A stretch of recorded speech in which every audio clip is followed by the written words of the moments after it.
Many of them found their way to Australia at some stage to study or to live.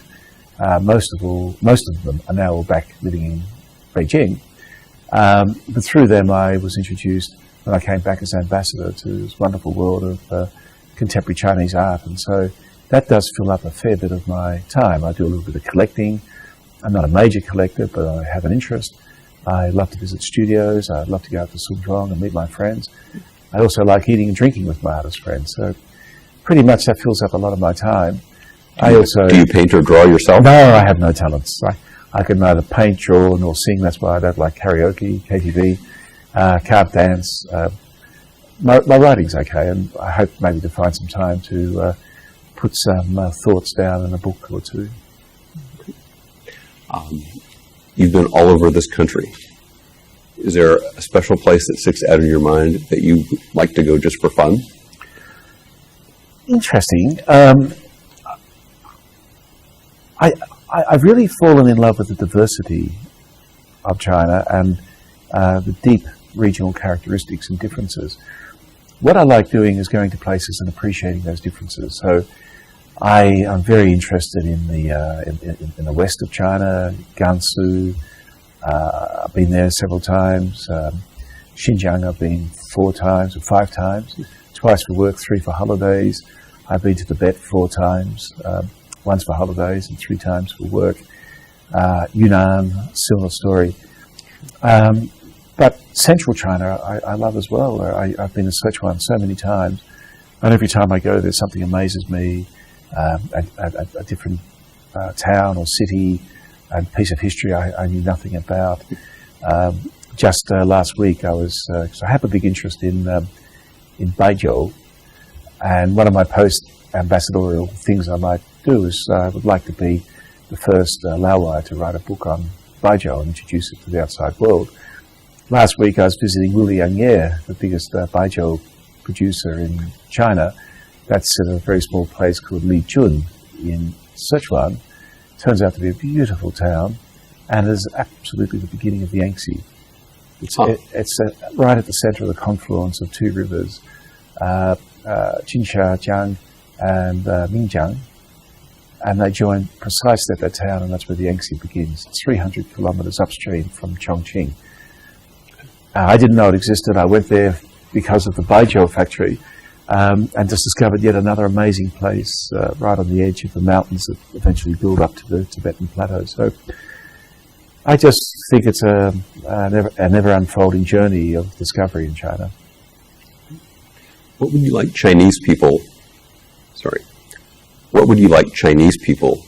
to know most about your country? I think the most important thing is that Chinese people have an appreciation of Australia's unique voice, its unique place in the world. We're not a cipher or a mouthpiece for others. We have very strong cultural traditions ourselves.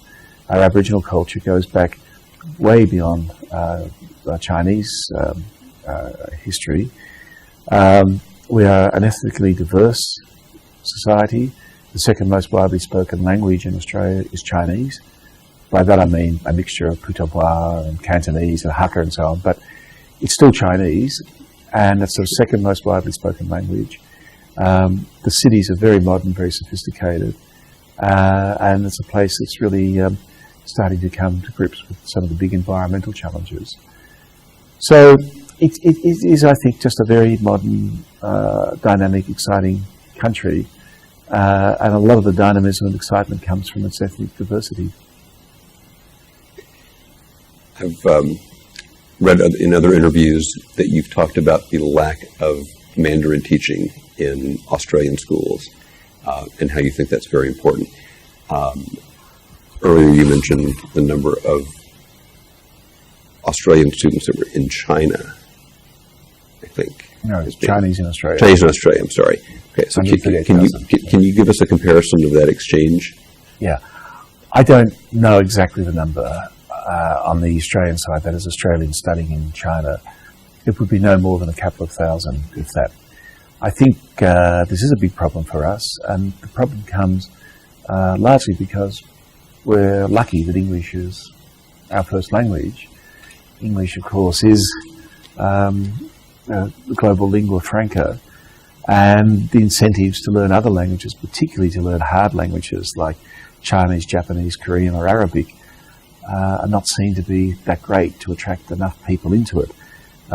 This is something I think as a matter of public policy the government's aware of. It's something the government's wanting to try and address through various schemes to promote more Chinese, Japanese, Arabic study in Australia. But it's going to be a long path. One of the things we can do is to do as much as we can to make it clear to Australians, or help Australians understand how significant the relationship with China is. China is Australia's not only largest trading partner, that happened some time ago. China is our largest export market. It takes over 25.5% of all our exports. We are dependent on China more than any other country in the world, or major economy in the world. For example, Korea sends just 23.9% of its exports, or Japan 19.4%. So what you have is a very unique relationship, a very close interdependent relationship. And Australians need to really, younger people need to I think, have a clearer view that their future is going to be shaped very much by what happens in China. I think once they understand that, we'll see a much bigger increase in Australians studying Chinese.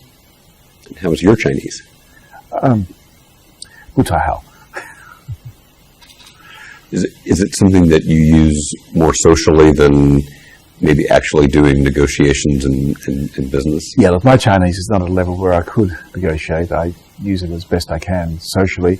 I keep studying it, and that's another reason for staying here, that hopefully I'll have a little bit more time on my hands and we'll be able to put more time into my Chinese study. What's the hardest thing about being Australia's ambassador to China? I think being in the middle of a very big relationship and helping Australian policymakers and business people have a contemporary and modern understanding of what's happening in China, and vice versa, and particularly trying to help Chinese policy people and decision makers understand that Australia is really different from China and that these differences matter.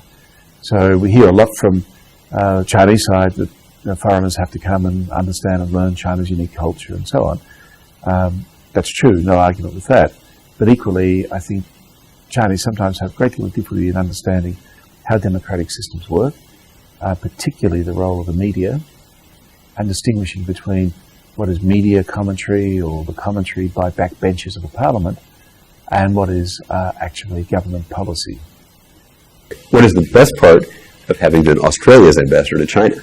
Well, we could be talking all day. If I give a full answer to that, China treats foreign ambassadors very, very well. We're given enormous privilege and license. The best part for me has been the people I've met, the access I've had, the doors that have been opened, and through that, what I've been able to see and experience has been truly remarkable. Thank you very much. My pleasure. Thank you. Thanks for giving us the time. Okay, great.